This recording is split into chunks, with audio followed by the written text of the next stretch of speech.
ঘুম থেকে উঠে আগে চলে আসলাম ফ্রিজের কাছে। প্রত্যেকদিন ঘুম থেকে উঠে আগে ফ্রিজের কাছে দাঁড়িয়ে চিন্তা ভাবনা করি যে কি রান্না করব কি রান্না করব।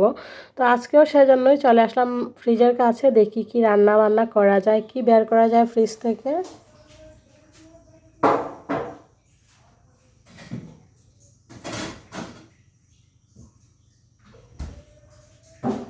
তো বন্ধুরা, আজকে ভিডিওটা শুরু করলাম একদম ফ্রিজের কাছ থেকে।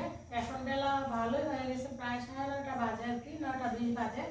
আর বাবাকে খাওয়া দাওয়া করে অফিসে পাঠিয়ে দিচ্ছি। আর আজকে এত পরিমাণে কুয়াশা পড়ছে বাইরে, যার কারণে এই যে জানালা মানালা কিছু আমি খুলি নাই আর সৃষ্টিকে স্কুলে পাঠাই নাই। আর বাবা বলছে যে না, এত ঠান্ডা আমাদের যাওয়া লাগবে না, কারণ প্রচন্ড পরিমাণে ঠান্ডা। এবার এত পরিমাণে ঠান্ডা, এটা তো সবাই বুঝতেছেন, সবার দিক থেকে এত পরিমাণে ঠান্ডা। দুপুরে পাবদা মাছ রান্না করবো, তো দেখি যদি পারি সবগুলো কাটবো, না পারলে দুপুরে যেগুলো রান্না করবো সেগুলো কাটবো। রাখি, পানি দিয়ে রাখলে তাড়াতাড়ি আইসটা ছুটে যাবে। তো আইসটা ছুটে গেলে তারপর কেটে কেটে রান্না করে নেব। মাছগুলো দেখতে কত টাটকা লাগতেছে, তো এভাবেই থাক।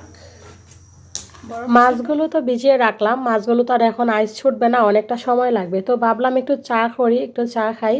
যদিও প্রত্যেক দিনই তো চা খাই সকাল সন্ধ্যায়, তবে আজকে চাটা ভাবতেছি আর একটু টেস্টফুলিভাবে করবো আর কি। এই তো দুধ চার মধ্যে দেখবেন এলাচ, তারপর দারচিনি, তেজপাতা দিয়ে করলে খুব সুন্দর একটা ফ্লেভার আসে।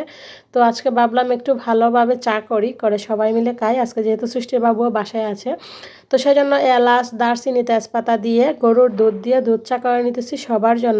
তো দুধ চা করে নিচ্ছি সবার জন্য, বাট আমার 2 মেয়ে চলে গেছে হচ্ছে খেলার জন্য উপরে। তো আমরা 2 জনে মিলে এখন খেয়ে নিব, ওরা 2 বোন আসলে তারপর ওদেরকে দিয়ে দিব। এই তো দুধ চা আর তার সাথে ব্রেড, এই দারুণ, মানে এই কম্বিনেশনটা কিন্তু খুব দারুণ। ব্রেডের সাথে দুধ চা কিংবা লুফের সাথে দুধ চা ভীষণ ভালো লাগে। তো যাই হোক বন্ধুরা, কেমন আছেন আপনারা সবাই অবশ্যই কমেন্টস করে জানাবেন। আমি আশা রাখতেছি যে যেখানে আছেন সবাই খুব ভালো আছেন আর সুস্থ আছেন। আর আমরাও আপনাদের দোয়া, ভালোবাসা এবং ভগবানের আশীর্বাদে ভালোই আছি। তো আজকে যেহেতু গরুর দুধ দিয়ে দুধ চা করছি, সেই জন্য প্যাকেটের দুধের প্রয়োজন পড়ছে না, তাই প্যাকেটের দুধটা আমি কৌটায় ঢেলে রাখলাম। দুধগুলো ঢেলে রেখে তারপর রান্নাঘরের কাজ বাজ শেষ করে আবার চলে আসলাম আমি এই রুমে। আলনাটা একটু অগোছালো হয়ে আছে, আলনাটা একটু গুছিয়ে নিব। আর ওইদিকে আমি আমার মেয়েকে পড়তে বসাই দিছি, আপনারা হয়তো শুনতে পাইতেছেন সৃষ্টি পড়তেছে। যেহেতু স্কুলে গেছে না, সেজন্য বাসায় পড়াগুলো কমপ্লিট করে নিচ্ছি আর কি। আর ওর সাথে সাথে রাত্রিও বসে মাঝে মধ্যে, কোনো কিছু লেখে না, অনেক সময় লেখে। তো এইভাবে আমি চাইছি যাতে ওর অভ্যাসটা হোক, তারপর ধীরে ধীরে লিখবে। তো এই তো আপনাদের সাথে কথা বলতে বলতে আমি আলনাটা গুছিয়ে নিচ্ছি। আর যে কোনো জিনিস দেখবেন গুছু গাছু থাকলে দেখতে ভালো লাগে, যেমন চোখের শান্তি তেমনই মনের প্রশান্তি। আর ঘর যদি এলোমেলো থাকে বা অগোছালো থাকে, তখন দেখবেন কাজকর্ম করতেও ভালো লাগে না, খাইতেও ভালো লাগে না, কোনো কিছু করতেই ভালো লাগে না। তো যাই হোক, গুছিয়ে টুছিয়ে এবার চলে আসলাম। আমি ওইদিকে ঘরদর গুছিয়ে আসলাম, আর এইদিকে এই যে দেখেন ওরা 2 বোন কি সুন্দর পড়তে বসছে। তো সৃষ্টি তো আজকে স্কুলে যায় নাই কুয়াশার জন্য, আর বাবুই না করছে সকালে, প্রচণ্ড পরিমাণে আজকে কুয়াশা পড়ছিল। তো স্কুলের পড়াগুলো কমপ্লিট করাইতেছি। আর এদিকে এই যে আমাদের রাত্রিমণিও দিদির দেখা দেখি বসে গেছে। তো ওরা এদিকে পড়ুক, ওদেরকে পড়তে দিয়ে আমি আমার মতো কাজকর্মগুলো করে নিই। আমার দুটা মেয়ে খুব লক্ষ্মী আছে, ওরা ওদের মতো পড়ালেখা করে, আমি আমার মতো কাজ করি, আমাকে ডিস্টার্ব করে না। ওরা তো ওদের মতো পড়তেছে, তো আমি কেন বসে থাকি, আমি আমার মতো কাজকর্ম করে নিই। তো আগেরও কিছু প্লেট ছিল, সেগুলো এখন ধুয়ে নিচ্ছি। এগুলো ধুয়ে তারপর হচ্ছে পানি জড়তে দিয়ে আমি দুপুরে রান্না বান্নার জন্য প্রস্তুতি নিব, কারণ বেলা তো অনেকটা হয়ে গেছে। আর এখন যেহেতু একটু রৌদ্র উঠছে, কাজকর্ম করতে ভালো লাগতেছে। দেখেন আমার জানালা দিয়ে খুব সুন্দর রৌদ্র আসতেছে। কনকনে এই শীতের ঠান্ডায় আর কি কি বলবো, 2টা বাচ্চা কাচ্চা নিয়ে কাজ করা, তারপর সব কিছু সামলানো খুব কষ্ট। এই শীতের মধ্যে পানিতে ধরা যে কী পরিমাণে কষ্ট, সেটা কেবলমাত্র আমরা গৃহিণীরাই জানি।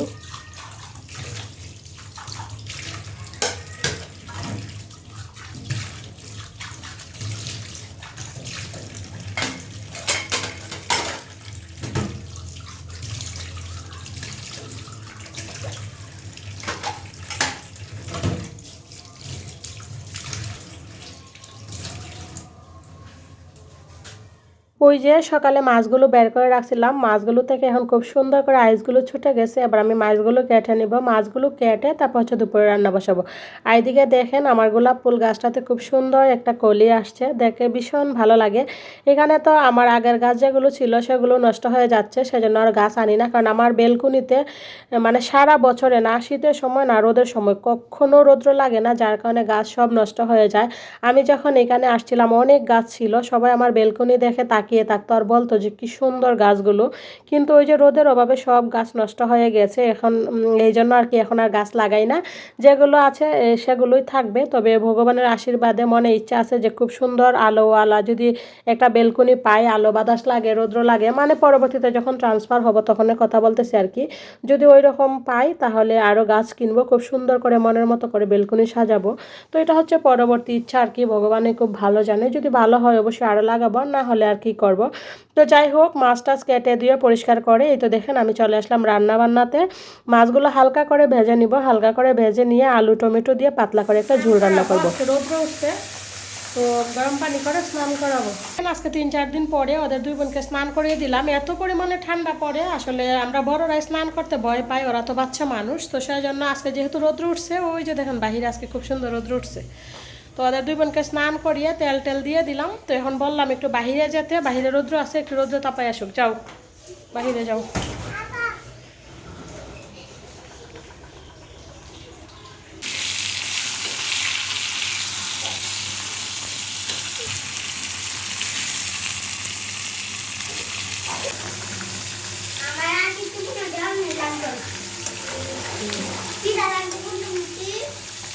খিদা লাগছে কইছি না।